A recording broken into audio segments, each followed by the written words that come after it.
Hello everyone, welcome to my channel. এই যে শুভ দুপুরের অনেক অনেক শুভেচ্ছা। দেখো রান্না চাপিয়ে দিয়েছি, ভাত হচ্ছে।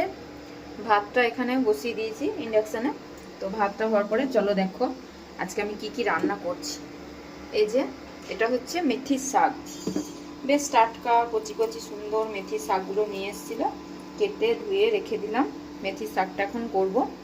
তারপরে দেখো অনেক দিন থেকে কয়েকটা কচু পড়েছিল বাড়িতে, কচুগুলো তো উদ্ধার করতে হবে, তাই আজকে কালকে একটু পুঁই শাক নিয়ে এসেছিল।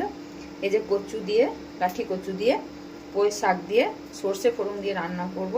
বেশ সুন্দর লাগে সর্ষের ঝাল কচু দিয়ে।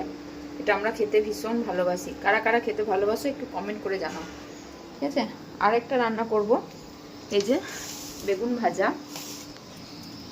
এই যে বেগুন ভাজা, বড় গ্যাস শেষ হয়ে গেছে তাই ছোট গ্যাসে রান্না করছি।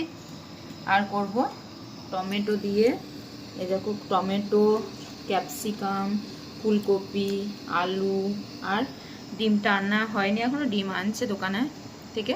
তো ডিম দিয়ে এগুলো দিয়ে একটা মিক্স ঝোল করা হবে। হ্যাঁ, তো এটুকুই আজকে আমার দুপুরে রান্না। আর আমার চাটনি করা আছে। কি অবস্থা দেখো, এখনো নিজের প্রতি দেখতে সময় পাইনি, কারণ রান্না করব না, নিজেকে দেখবো। কাজে থেকে এসে একটুখানি খেয়ে রান্না চাপিয়ে দিয়েছি। তো চাটনি আছে, মাছের টক করা আছে, তার কিছু লাগবে না আশা করি। এটুকুই আজকে দুপুরে রান্না বান্না। চলো টাটা, আবার পরে ব্লগে দেখা হবে।